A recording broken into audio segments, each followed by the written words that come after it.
Day to day in a refractive surgery practice, like the one I work in, where I do refractive surgery, one of the things you encounter a lot are myths.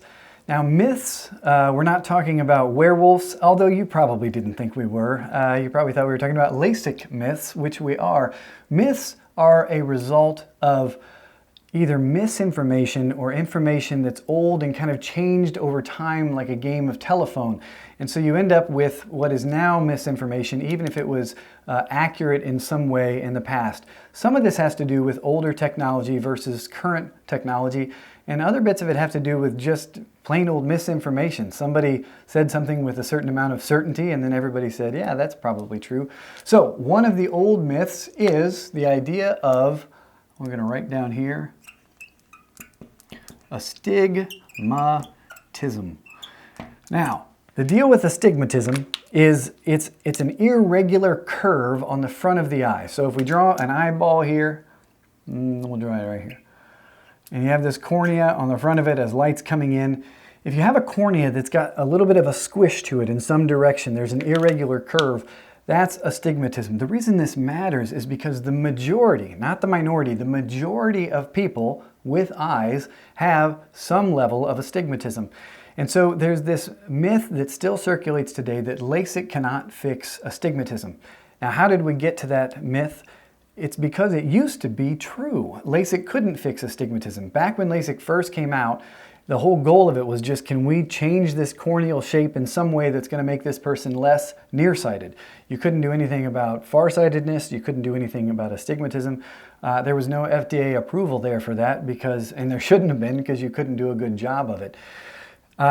Then what happened was technology got better and the lasers got faster and more precise, and so it changed from you can't do anything about astigmatism to you can, but we'll see how good the results can be, to it's kind of matching what you can do with glasses and contacts. And nowadays, with modern laser, where it's, unbelievably fast and precise compared to what we had back then, where we're talking in tenths of a percent, being off of target from what we want instead of, 50% way back in the early 90s, early mid 90s.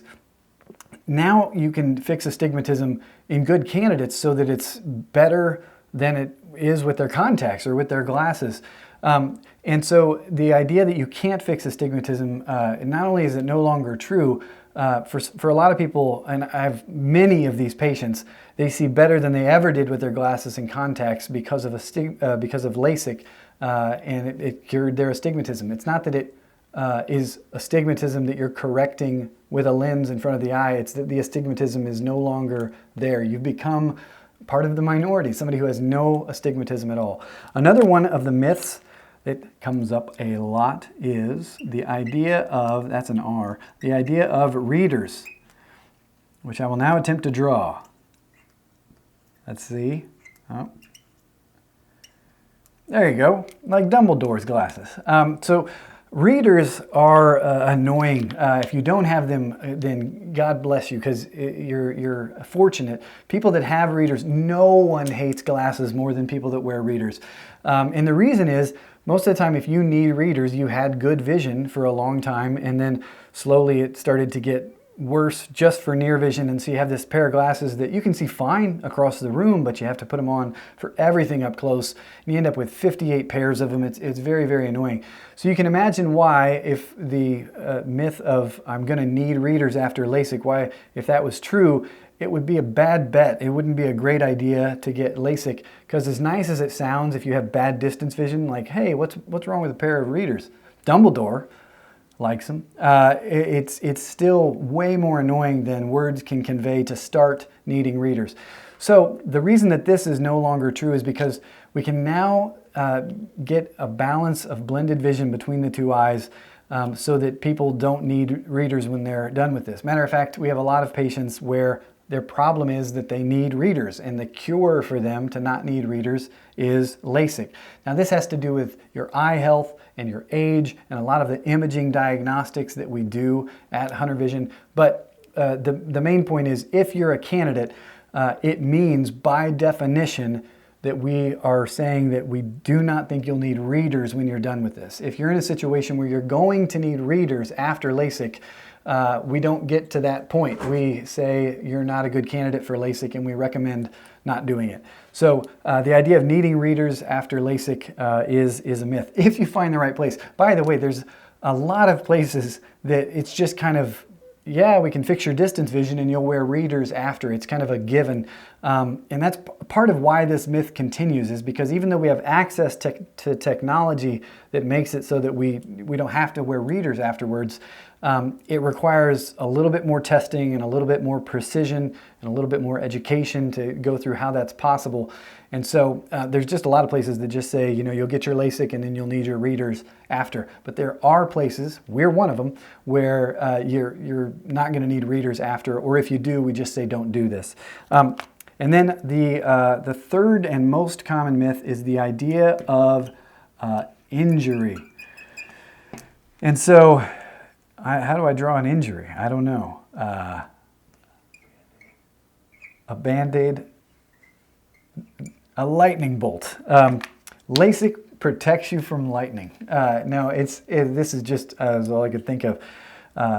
Sean was saying a Band-Aid, and that would have been better now that I think of it. So anyway, a lightning bolt is to represent injury. So one of the questions people have, they'll hear these horror stories of, you know, they heard of their friends, roommates, uncles, band leader that had LASIK, and then somebody threw a tuba and it hit them in the eye and their eye exploded. And so they are, you know, I don't want to have my eye explode because of a tuba, and so I don't want to get LASIK.